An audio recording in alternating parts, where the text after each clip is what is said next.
close till I get up. Halo sahabat WPC, paling enak bersepeda pagi sambil menikmati udara segar kayak gini nih. Selain bisa mendatangkan manfaat kesehatan, kegiatan bersepeda yang menyenangkan juga baik untuk mental dan imunitas kita. Apalagi di masa pandemi seperti ini, wajib banget untuk selalu menjaga imunitas tubuh kita.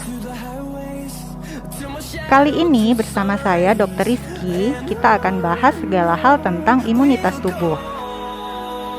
Sebelum itu jangan lupa like dan subscribe dulu ya.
Halo WPC Lovers, balik lagi di Ngodok Ngobrol bareng dokter. Tentunya masih bersama saya Jena Rocky dan saya sudah ditemani oleh dokter dari klinik cabang WPC Depok nih. Halo dok. Halo Mas Jihan. Halo, apa kabar dok? Sehat, alhamdulillah. Oh iya. Siapa tahu belum ada yang kenal sama dokternya. Bisa dikenalin namanya ke audiens kita. Halo semua WPC Lovers, perkenalkan saya Dr. Rizky Noviahana.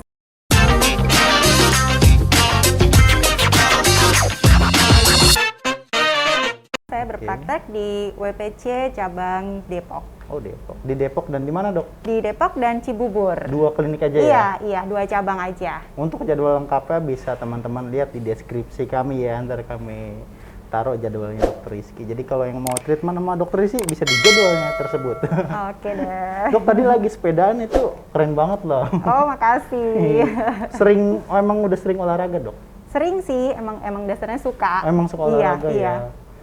Biasanya olahraga apa aja nih dok nih? Kalau saya macam-macam sih ya, tapi yang sering sih sepedaan. Terus lari, terus berhubung ini kena PPKM, jadi sepedaan sama lari agak keren nih. Jadi banyak di rumah, paling main beban aja, weightlifting, sama kadang-kadang ya liatin YouTube. Berotot HIIT, juga dong dok? Kayak begitu. Angkat beban? Belum sih, belum. Nggak bakal berotot lah wanita ya? belum jadi ototnya. Belum jadi ya? Tadi sempet sepedaan juga. Nah sepedaan ini udah lama dok?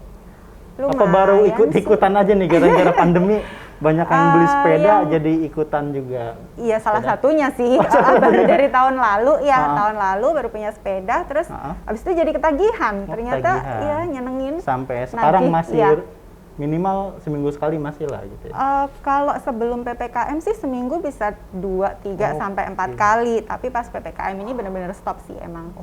Berarti bukan pesepeda musiman nih ya dok? Kebetulan bukan. Sepeda musiman yang cuma dipakai beli paling lama sebulan. Udah lewat dari sebulan, nganggur di gudang berdebu. Digantung ya sepedanya? Digantung, banyak sepeda second sekarang di situs online. Oke dok, hari ini saya mau nanya-nanya soal imunitas tubuh nih dok nih, mengenai imunitas tubuh. Saya nyontek dulu ke handphone ya, karena boleh. Pertanyaan teman-teman disimpannya di sini nih. Nah, sekarang kan lagi marak banget penyakit yang gara-gara virus ini nih ya. Pemerintah menyarankan untuk vaksin. Nah, sebenarnya cara kerja vaksin itu seperti apa dok? Dan kok bisa sih gara-gara divaksin itu kita jadi kebal dari virus dok? Ini pandemi ya COVID-19 ya. Jadi kalau vaksin COVID-19 ini kan emang dibuatnya dari materi virus yang dimatikan. Jadi virus yang udah dimatikan dimasukkan ke dalam tubuh. Fungsinya supaya apa?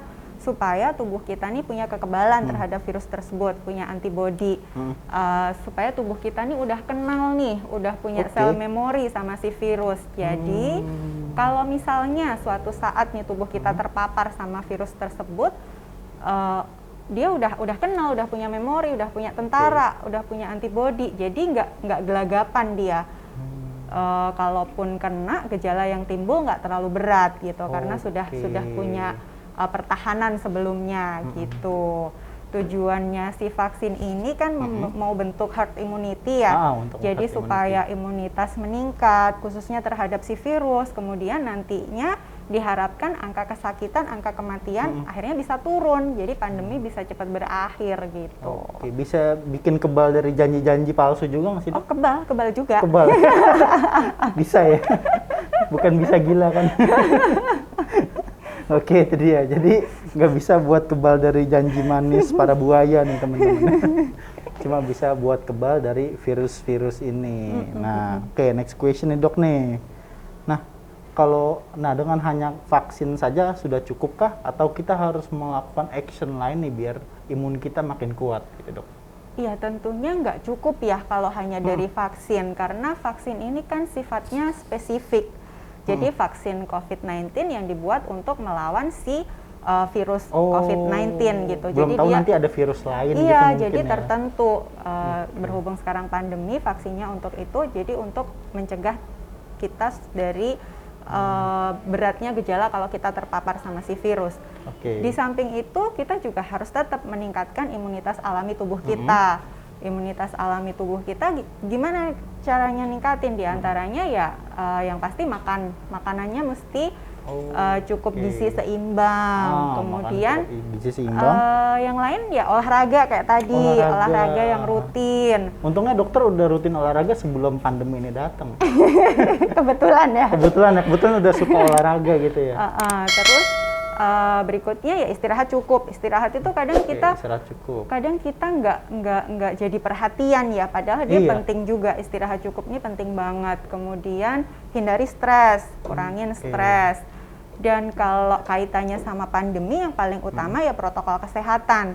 Karena kita udah vaksin, kita meningkatkan daya tahan tubuh, jangan sampai kita lalai sama protokol kesehatan. Tetap protokol kesehatan mesti dikerjakan. Salah satunya ya pakai masker, kemudian yang lain ya membatasi mobilitas, membatasi kerumunan, kemudian jaga jarak, cuci tangan, dan sebagainya. Jadi gitu. Dari semua poin yang dokter sebutkan itu saling membantu untuk meningkatkan imun tubuh kita ya? Iya, betul. Mereka saling berkaitan, nggak bisa ditinggalin. Next question nih Dok nih. Kalau misalkan saya bukannya anti vaksin ya, bukan, saya udah divaksin kok, sumpah. Ada pertanyaan nih teman-teman, bukan saya nih, bukan. Iya. Sampai harus nunjukin kartu vaksin ya. Bukan saya, bukan. Tanpa divaksin, itu imun kita bisa kebal sendiri nggak sih? Atau bisa meningkat sendiri nggak sih? Kalau ningkatin imun ya bisa sih kita meningkatkan imunitas kita dengan cara alami. Di antaranya ya yang tadi makan makanan sehat, kemudian olahraga, istirahat cukup, hindarin stres. Nah, bisa juga nih imunitas alami ini kita tingkatin dengan ya terpapar si virus. Kalau misalnya kita nggak vaksin ya berarti kita kena gitu. Misalnya kita udah kena sama COVID-19-nya ya berarti kita udah punya imunitas kan. Nah, kalau si vaksin ini kan memang imunitas buatan. Jadi memang memang virusnya dimatikan kemudian dimasukkan ke dalam tubuh supaya membentuk imunitas, membentuk daya tahan terhadap si virus tersebut gitu. Ya bisa juga, tapi alangkah baiknya kita mencegah dulu kan. Ya udah nih kita divaksin, masukin virus yang udah mati, nggak menimbulkan gejala apa-apa, tapi kalau apes-apes kita terpapar, gejalanya nggak terlalu berat. Daripada kita membentuk imunitas alami, kalau khusus ke virus tersebut, kita mesti kena dulu, ya kan? Jadi gitu. Itu ya tetap bisa, tapi alangkah baiknya tetap divaksin. Vaksin, iya. Nah, Dok. Nah kan gara-gara pandemi ini kita jadi bersosial distancing ya, jadi susah berobrol sama saudara. Nah sedangkan katanya silaturahmi itu ngobrol sama teman itu salah satu untuk meningkatkan imun ya. Nah itu solusinya gimana Dok? Betul nggak tuh? Ya betul. Ya? Salah satu cara untuk mengurangi stres diantaranya kan bersosialisasi. Ngobrol gitu. Kita ketemu teman, kemudian kita ngobrol, curhat, segala macam. Iya. Nah, kalau sekarang kan bisa virtual. Oh iya. Teknologi udah bagus, iya, teman-teman. Nggak cuma ngobrol, olahraga pun bahkan bisa virtual kan. Iya. Kita bisa ikut misalnya program-program apa sekarang banyak tuh personal trainer yang bahkan mereka virtual olahraganya. Jadi nggak cuma ngobrol, bisa kalau misalnya ngobrol sama teman ya kita bisa Zoom meeting bareng kalau mau gibah bareng-bareng ya. Kalau nggak cuma 2 orang. Kalau misalnya cuma 2 orang kan video call juga masih bisa. Masih banyak cara sih saya rasa yang nggak perlu harus tatap muka gitu. Nah itu dia. Ternyata emang betul berarti berbicara atau bersosialisasi itu meningkatkan imun. Tapi gara-gara ada pandemi ini tetap bisa kita lakukan by virtual. Iya ya? betul. Bisa ada banyak cara. Banyak cara ya.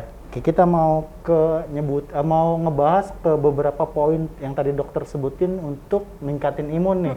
Dari mulai pola makan ya. Oke. Nah, pola makan seperti apa sih yang bisa meningkatkan imun kita, Dok? Pola makan yang bisa ningkatin imun itu yang pasti mesti cukup gizi seimbang ya.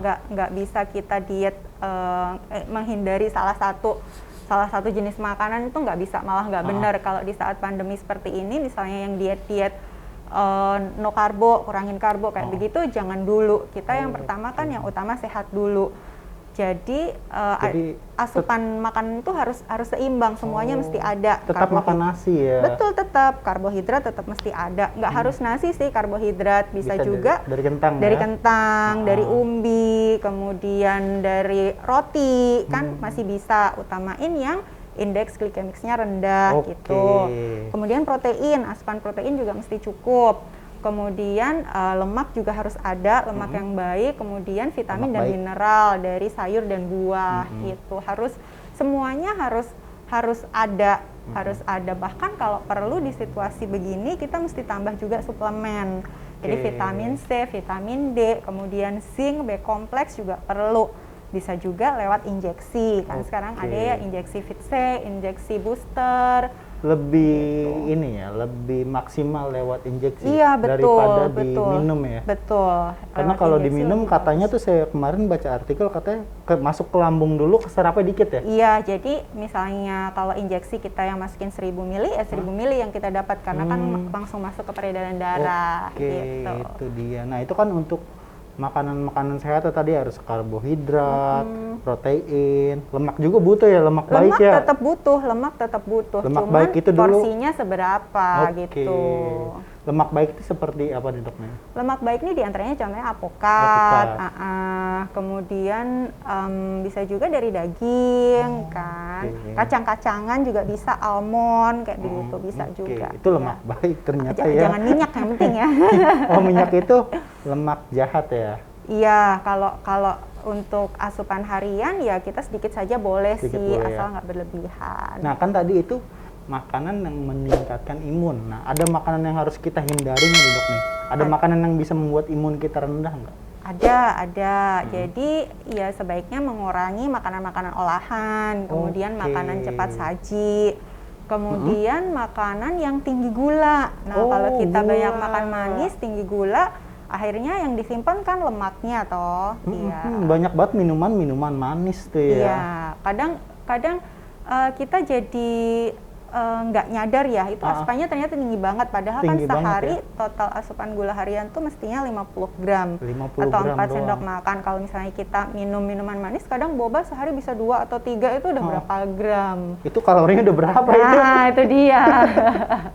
Kadang-kadang nggak nyadar kayak gitu. Iya. Nanti balik lagi harus ke pola makan sehat ya. Betul. Tapi sebenarnya boleh nggak sih minum yang seperti itu? Boleh sih, asal ya itu tadi kita ngerti berapa yang asupan yang masuk ke tubuh kita. Misalnya kita batasin. Tracking kalorinya harus tahu ya. Iya, betul. Kita lihat nih, kalau misalnya kita minum boba hari ini gulanya udah 50 gram. Ya udah yang lain-lain kita kayak cake, coklat, apa segala macam jangan makan dulu. Tunggu dulu mungkin 2-3 hari lagi kayak gitu, jangan ditimbun. Karena tanpa disadari banyak makanan-makanan yang mengandung gula ya. Oke deh, nah itu dia teman-teman. Jadi kalau saya sih, Dok, ya konsepnya ya, kalau lagi emang diet gitu ya, makan boba atau donat gitu tetap saya makan, tapi setengah atau satu aja saya sih cukup gitu. Sharing ya, itu salah satu cara juga, bisa juga untuk ngurangin total kalori yang masuk. Jadi asal kita udah cicip, jadi kita juga dong. ada rasa puas ya. Jadi nggak makan yang terlalu strict, nggak enak terus, kan nanti akhirnya stres juga ya. Bukan nggak boleh juga boleh, tapi jangan banyak-banyak. Iya, betul. Bukan berarti teman-teman mau donat satu kotak donat pindah ke perut semua. Yang penting tahu batasannya lah, kalori yang masuknya berapa. Nah itu dari segi pola makan dok. Nah kalau dari segi olahraga, olahraga apa nih yang bagus buat teman-teman? Olahraga sih pada dasarnya semua bagus ya. Cuman kalau hubungannya sama pandemi sekarang, yang jelas sih kita protokol kesehatan. Utamakan olahraga-olahraga yang nggak bentuk kelompok gitu. Kalau misalnya bersepeda ya solo riding aja, jangan di grup. Kalau misalnya terpaksa pakai peloton ya nggak usah terlalu banyak, 3-4 orang. Kemudian kalau lari ya sebaiknya sendiri menggunakan masker. Kalau misalnya kita olahraga yang di ruangan, misalnya di gym atau di studio ya cari jam-jam yang sepi, kemudian cari tempatnya yang ada sirkulasi udaranya. Yang bersih ya. Iya, yang bersih, yang rutin dibersihkan. Dan yang paling penting tuh saya prinsip kalau olahraga itu fit ya, FITT. Jadi fit itu apa sih? Yang pertama F itu frekuensi. Frekuensi itu seberapa sering nih kita olahraga. Dalam seminggu gitu berapa kali? Betul, karena kalau kita terlalu sering jadinya overtraining iya, ya. betul. Intensitas juga yang kedua nih intensitas. Intensitas ini seberapa berat. Kalau kita terlalu berat juga daya tahan tubuh akhirnya malah turun. Jadi kalau di situasi sekarang ya nggak usah sih kita terlalu mentingin performa. Yang penting intensitasnya ringan sampai sedang aja udah cukup. Frekuensi juga nggak usah terlalu tinggi. Kemudian T-nya yang pertama ini time. Seberapa lama nih kita olahraga? Kalau untuk seminggu intensitas sedang 150 menit cukup lah ya, atau 300 menit intensitas ringan terbagi 3-5 sesi dalam satu minggu itu udah cukup banget gitu. Kemudian yang terakhir T yang terakhir itu tipe jenis olahraganya apa aja.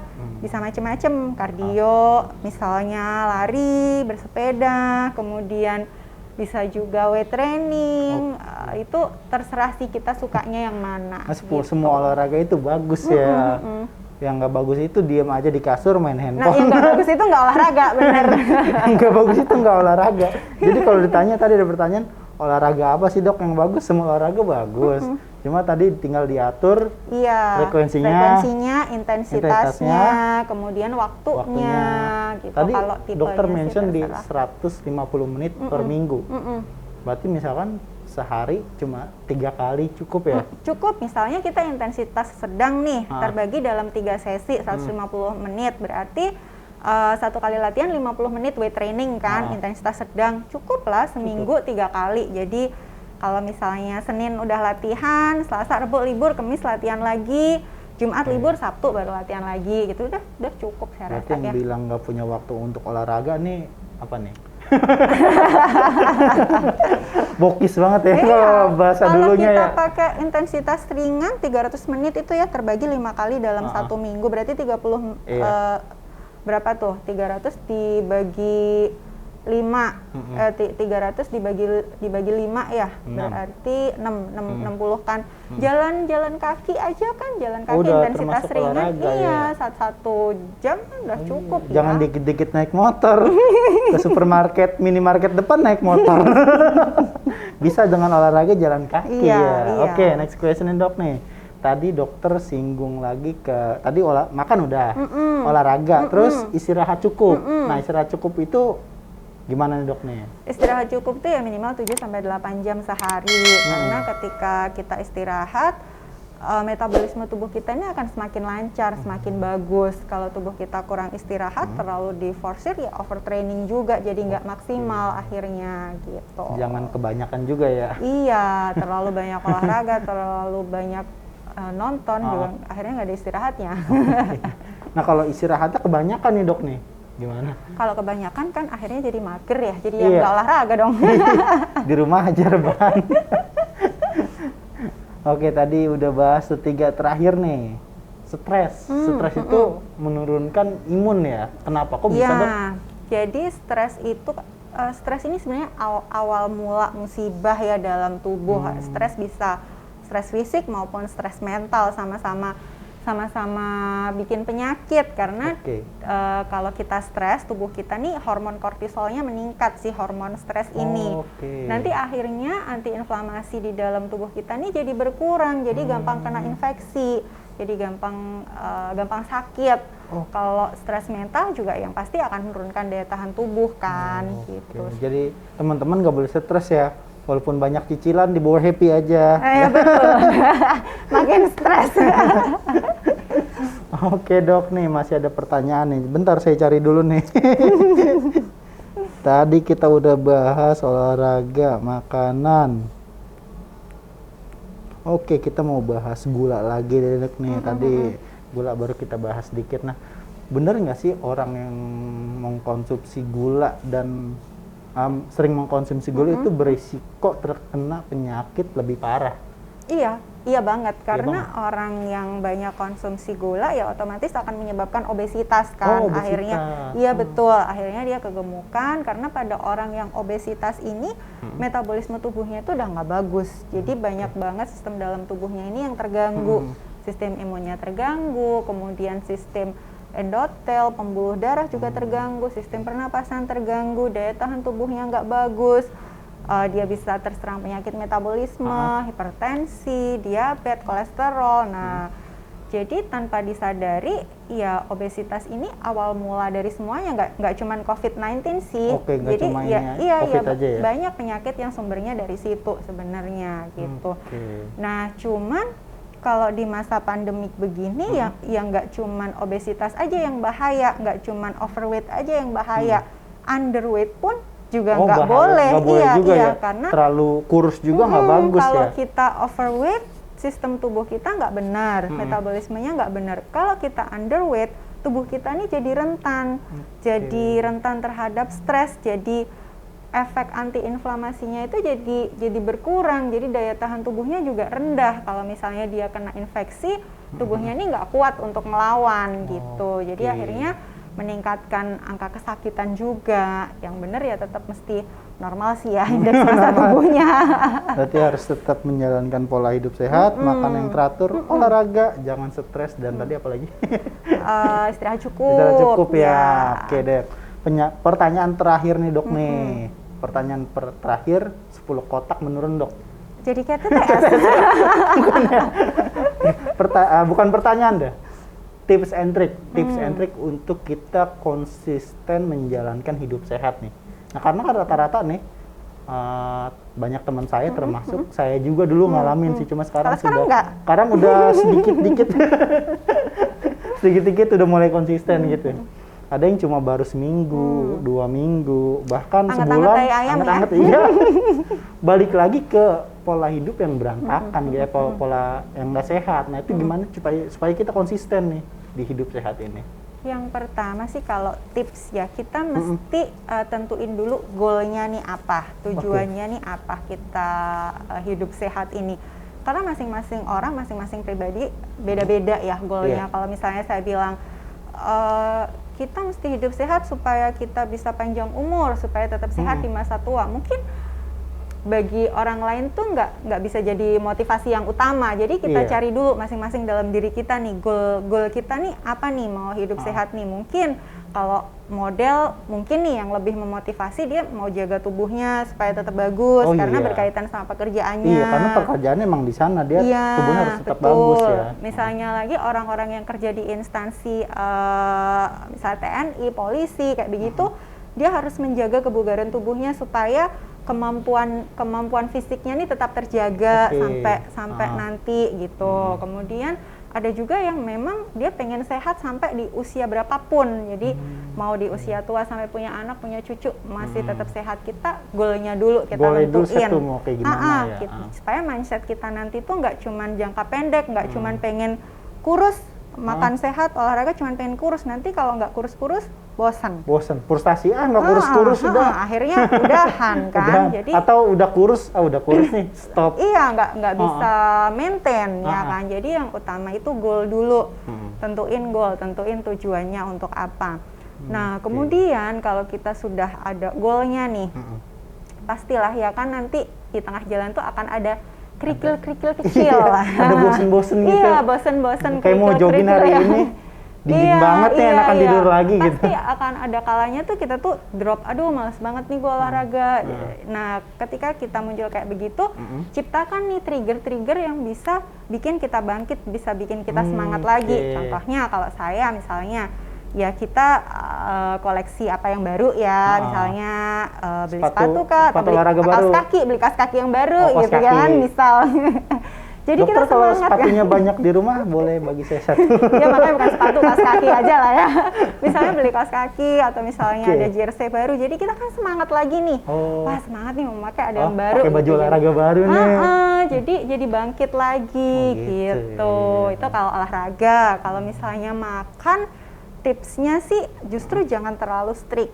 Karena kalau kita terlalu strict banget akhirnya bosan. Udah pasti kan hidup strict banget nih, nggak mau hambar minyak, banget ya, nggak mau asin. Iya makanya pokoknya hidup begini amat ya, tanpa susah garam, amat.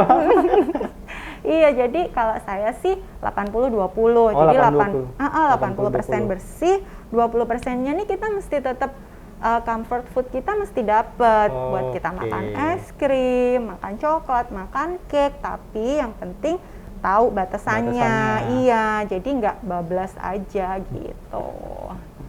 Oke, jadi itu tips-tipsnya ya. I think paling asik sih kayak yang tips olahraga dok. Belanja sepatu baru supaya olahraga semangat. Saya sih pernah. Iya. Saya waktu itu beli sepatu baru, jadi semangat mau jogging gitu. Malam pun udah pengen buruan lari kan. Mau nyobain nih jogging pakai sepatu baru, empuk nggak ya gitu. Oke, terima kasih nih dok nih waktunya udah ngobrol-ngobrol bareng kita di Ngodok, ngobrol bareng dokter. Bagi teman-teman yang suka dengan konten kita, jangan lupa di subscribe channel YouTube kita, di like dan di share ke teman-teman kalian. Atau kita mau bahas apa nih di nextnya nih? Iya. Komen aja di kolom komentar, bahas ini kak, bahas ini, nanti kita akan bahas. Oke, kalau gitu saya Jihan Aroki. Saya Dr. Rizky. Kami pamit undur diri, sampai jumpa di konten berikutnya. Dadah.